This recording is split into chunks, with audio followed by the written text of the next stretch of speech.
రేపు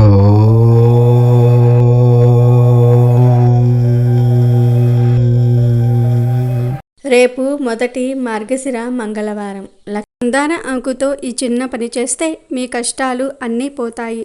మంగళవారం రోజు మందార ఆకుతో ఇలా చేస్తే డబ్బు వచ్చి పడుతుంది అని పండితులు చెప్తూ ఉన్నారు.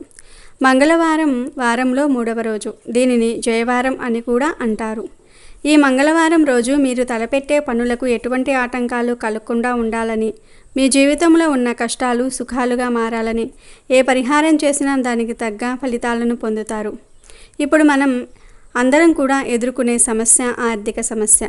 మీ జీవితంలో ఉన్న కష్టాలు సుఖాలుగా మారాలంటే ఏ పరిహారం చేస్తే దానికి తగ్గ ఫలితాన్ని పొందుతామో ఇప్పుడు మనం ఈ వీడియోలో తెలుసుకుందాము. ఇప్పుడు మనం అందరం ఎదుర్కొనే సమస్య ఆర్థిక సమస్య. చాలామంది జాబ్స్ లేక ఇబ్బంది పడుతూ ఉంటారు. మరికొంతమంది వ్యాపారం అభివృద్ధి చెందటం లేదని బాధపడిపోతూ ఉంటారు. మరికొంతమంది ఎంత సంపాదించినా డబ్బు ఉండటం లేదని బాధపడిపోతూ ఉంటారు.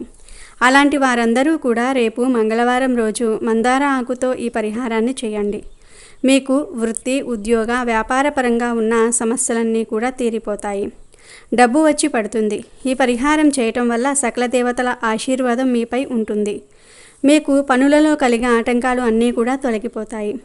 కొంతమందికి బ్యాంకు పనులు, గవర్నమెంట్కి సంబంధించిన పనులు పెండింగ్ పడుతూ ఉంటాయి. వారు ఎంత ప్రయత్నించినా అందులో ముందుకు వెళ్ళలేకపోతూ ఉంటారు. లోన్స్ వంటి వాటికి ఆటంకాలు వస్తూ ఉంటాయి. మీకు ఎలాంటి ఆటంకాలు కలిగినా, మీ జీవితంలో ఏ సమస్య ఉన్నా రేపు మంగళవారం మందార ఆకుతో ఈ పరిహారాన్ని చేయండి. మందార ఆకుతో ఈ పరిహారం చేస్తే మీకు అన్ని వైపుల నుండి ధనం దూసుకు వస్తుందని పండితులు చెప్తూ ఉన్నారు. లక్ష్మీదేవి కరుణా కటాక్షాలతో మీరు ధనవంతులుగా మారిపోతారు. మందార ఆకుతో మంగళవారం పరిహారం చేయటం వల్ల కుజ అనుగ్రహం కూడా కలుగుతుంది. కుజుడు ధైర్యము, శౌర్యము, పరాక్రమానికి ప్రతీకగా భావిస్తారు. నవగ్రహాలకు అధిపతిగా పరిగణిస్తారు. మంగళవారం రోజు మందార ఆకుతో ఈ పరిహారం చేయటం వల్ల కుజుడితో పాటు లక్ష్మీదేవి అనుగ్రహం కూడా కలిగి మీ జీవితంలో ఉన్న సమస్యలు తొలగిపోతాయి. మరి రేపు మంగళవారం మందార ఆకుతో ఏ పరిహారం చేయాలో తెలుసుకునే ముందు కోపం వల్ల కలిగే అనర్థం గురించి తెలిపే కథను విందాం. అంతకన్నా ముందు మా వీడియో నచ్చితే లైక్ చేసి షేర్ చేయండి. అలాగే మా ఛానల్ని కూడా సబ్స్క్రైబ్ చేసుకొని మాకు సపోర్ట్ చేయండి. కోపం తెచ్చిన అనర్థం గురించి తెలుసుకుందాం. రంగమ్మ పరమ కోపిష్టి. ఆవిడ కోపానికి ఆగలేక ఎవ్వరూ కూడా ఇంట్లో పని చేయలేకపోతూ ఉండేవారు. నెలకు 4 వంట మనుషులు మారేవారు. కొంతకాలానికి రంగమ్మ ఇంటికి మారయ్య అనే వంటవాడు చేరాడు. మారయ్య తెలివైనవాడు. వంటల కన్నా వాడి మాటలు గమ్మత్తుగా ఉండేవి. ఒకనాడు వాడు కాఫీ కప్పులో పోసి టేబుల్ మీద పెట్టి వెళ్ళిపోయాడు. రంగమ్మ కాఫీ తాగే ముందు దాని మీద మూత తీసివేసి చాలాసేపు పేపరు చదువుతూ కొద్దిగా కాఫీ పుచ్చుకుంటూ ఉండేది. ఇంతలో ఒక ఈగ వచ్చి కాఫీలో పడి చచ్చింది. ఆ కాఫీ పారబోయించి వేరే కాఫీ తెప్పించుకోవాల్సి వచ్చింది రంగమ్మకు. అయితే తన అజాగ్రత్త వల్ల కాఫీలో ఈగ పడిందని అనిపించుకోవటం రంగమ్మకు ససామిరా ఇష్టం లేదు. అందువల్ల ఆ నెపం వంటవాడి మీద వెయ్యాలని నిశ్చయించుకుందామే. వెంటనే మారయ్యను పిలిచి, ఇంత అజాగ్రత్త అయితే ఎలా? కాఫీ కప్పులో ఈగ పడింది అంది కోపంగా. దానికి వెంటనే మారయ్య తడుముకోకుండా, అమ్మ, కాఫీలో ఈగ పడకపోతే ఏనుగు పడుతుందా ఏంటి అన్నాడు. పాల మీద మూత లేకుండా ఉంచి ఇంకా పెంకి మాటలు మాట్లాడతావేం అని చాలా కోపంగా అడిగింది రంగమ్మ. అమ్మ, ఇందులో నా తప్పేమీ లేదు. మీ పాలు మంచివి కావు, అందువల్ల ఇంత అవస్థ వచ్చి పడింది అని చమత్కరించాడు. దానికి రంగమ్మ నొచ్చుకుంటూ, పని బాగా చేయమంటే కథలు చెప్తూ ఉంటావేమిటి? మర్యాదగా తప్పు ఒప్పుకో అంది. ఆ మాటలకు మారయ్య, అమ్మ, మీ దగ్గర పనిచేయటం నా వల్ల కాదు అంటూ అక్కడి నుంచి వెళ్ళిపోయాడు. తానొకటి తలిస్తే ఒకటి జరిగింది. ఉన్నట్టుండి పనివాడే మానేసేసరికి ఇబ్బంది పడిందామె. అయితే ఆ తర్వాత రంగమ్మ గురించి తెలిసిన వారెవ్వరూ కూడా ఆమె దగ్గర పనిచేయడానికి రాలేదు. ఒకనాడు రంగమ్మకు జబ్బు చేసింది. మాట సహాయానికి కానీ వంట చేయడానికి కానీ ఎవ్వరూ లేకపోవటంతో అలాగే నీరసంతో వెళ్ళి పొయ్యి మీద కాఫీ పెట్టుకోబోయి పొయ్యి మీద పడి కాలిపోయి మరణించింది. తన కోపమే తన శత్రువు అనడానికి ఇది ఒక ఉదాహరణ. ఇక వీడియోలోకి వస్తే రేపు మంగళవారం ఉదయం ఈ పరిహారం చేయాలి. ముందుగా మీరు ఇంటిని శుభ్రం చేసి ఆ తర్వాత స్నానం చేసి లక్ష్మీదేవికి పూజ చేయడానికి సిద్ధమవ్వాలి. పూజకు కావలసిన పువ్వులన్నీ కూడా సిద్ధం చేసుకున్న తర్వాత మీ ఇంటిలో ఉన్న మందార చెట్టు దగ్గరకు వెళ్ళి చెట్టు మొదట్లో కొన్ని నీళ్లు పోసి ఆ చెట్టు నుండి ఒక మంచి ఆకును తీసుకొని రండి. మీ ఇంటిలో మందార చెట్టు లేకపోతే ప్రక్కవారి ఇంటిలో ఉంటుంది కదా, వారిని అడిగి కొన్ని పువ్వులు వాటితో పాటు ఒక ఆకును తెంపి తెచ్చుకొని రండి. ఆ తర్వాత ఆ ఆకును శుభ్రంగా నీటిలో కడిగి లక్ష్మీదేవి పటం ముందు పెట్టండి. ఇప్పుడు ఆ ఆకుపై పెరుగు వేసి లక్ష్మీదేవికి నైవేద్యంగా పెట్టండి. మంగళవారము మందార ఆకుపై పెరుగు వేసి అమ్మవారికి నైవేద్యంగా పెట్టడం వల్ల మీ ఆర్థిక పరిస్థితి వృద్ధి చెందుతుంది. అలాగే మంగళవారం రోజు మందార ఆకుతో ఇంకొక పరిహారం చేస్తే మీకు వృత్తి, ఉద్యోగ, వ్యాపార పరంగా అభివృద్ధి కలుగుతుంది. అది ఏమిటి అంటే రేపు మంగళవారం ఒక మంచి మందార ఆకును తీసుకుని దానిపై గంధంతో స్వస్తిక్ గుర్తును వేయాలి. ఆ తర్వాత ఆ ఆకును లక్ష్మీదేవి పటం దగ్గర పెట్టి పూజించాలి. ఇలా చేశాక ఆ ఆకును మీ పర్సులో పెట్టుకోవాలి. మంగళవారం మందార ఆకుపై స్వస్తిక్ గుర్తు వేసి మీ పర్సులో పెట్టుకోవటం వల్ల మీకు ధన ఆకర్షణ శక్తి పెరుగుతుంది. ఇతరుల ఏడుపులు మీపై పనిచేయవు. ఉద్యోగం లేక బాధపడేవారు ఈ ఆకును పర్సులో పెట్టుకొని వెళ్తే మీకు ఖచ్చితంగా జాబ్ వస్తుంది. ఆ ఆకుపై వేసిన గుర్తుకు అంతటి శక్తి ఉంది. మందార ఆకును పర్సులో పెట్టుకోవటం వల్ల క్రమక్రమంగా మీ జీవితంలో ఉన్న ఆర్థిక సమస్యలన్నీ కూడా తగ్గుతాయి. వారం వారం ఈ ఆకును మారిస్తే సరిపోతుంది. ఇలా 7 లేదా 21 మంగళవారాలు చేస్తే మీ జీవితంలో ఉన్న కష్టాలన్నీ కూడా తొలగిపోతాయి. ధన ఆదాయం పెరుగుతుంది. అదేవిధంగా లక్ష్మీదేవి ముందు పెట్టిన ఆకును గోవుకు తినిపించాలి. మందార ఆకును మందార ఆకుపై వేసిన పెరుగుని రెండింటిని ఆవుకు తినిపిస్తే మీ పన్నులలో కలిగే ఆటంకాలు తొలగిపోతాయి. మంగళవారం మందార ఆకుతో ఈ చిన్న చిన్న పరిహారాలు చేస్తే మీ జీవితం మారిపోతుంది. మీకు ఉన్న కష్టాలన్నీ కూడా తొలగిపోతాయి. డబ్బు ప్రవాహంలాగా వచ్చి పడుతుంది. మీరు పర్సులో పెట్టుకున్న ఆకును ఎక్కడ పడితే అక్కడ పడేయకండి. అది మీ దగ్గర ఉన్నంత వరకు చెరకుండా ఉండాలి. ఇతరులకు ఈ ఆకును చూపిస్తే ఆకు తన శక్తిని కోల్పోతుంది. ఆ ఆకును పారే నీటిలో పడవేయాలి లేదా రావి వేప చెట్టు మొదట్లో పడేయాలి. మళ్ళీ ఈ పరిహారం చేయాలి. ఇలా వరుసగా 7 లేదా 21 రోజులు చేస్తే మీకు అన్ని శుభాలే కలుగుతాయి.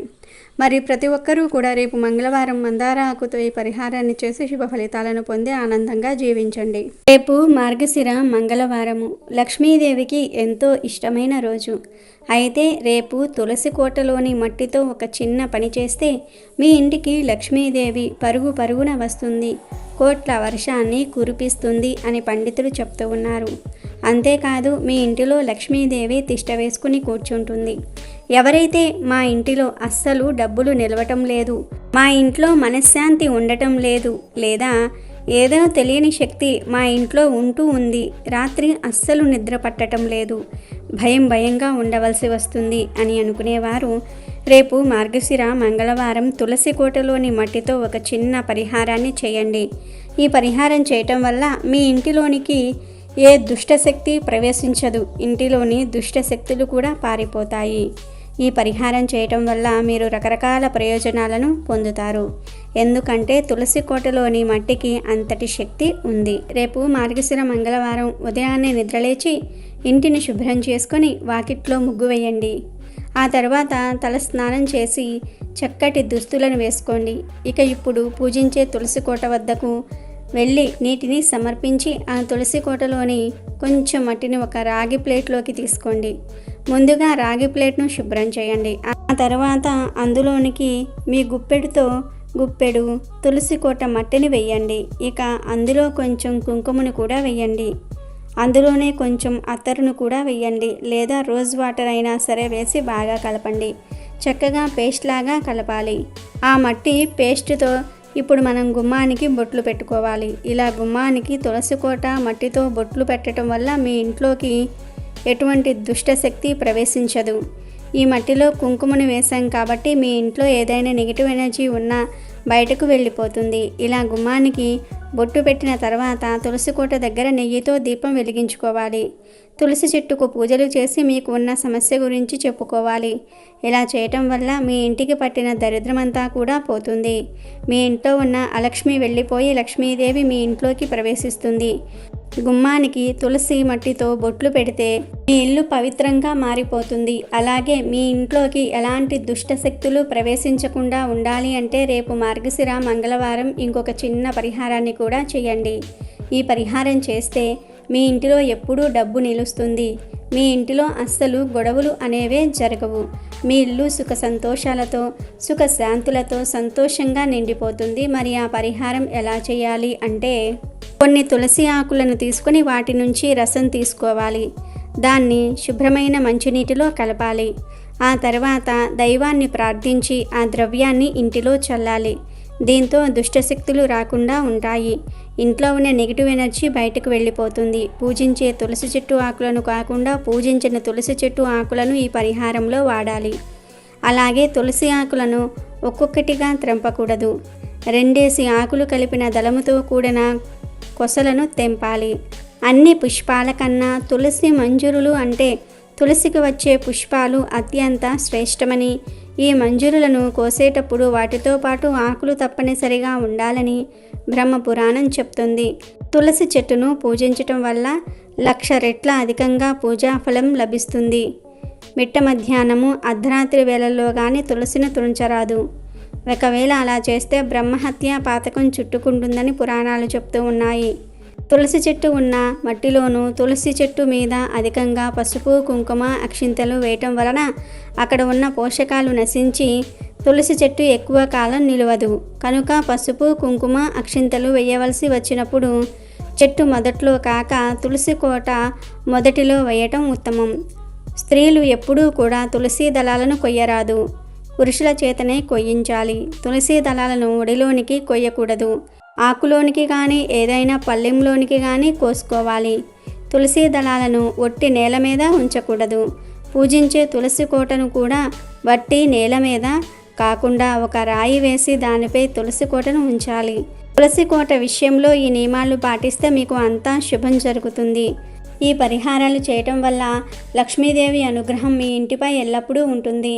కేవలం మార్గశిర మంగళవారం అనే కాకుండా ప్రతి మంగళవారం కూడా ఈ పరిహారాలు చేస్తే మీకు శుభ ఫలితాలు కలుగుతాయి.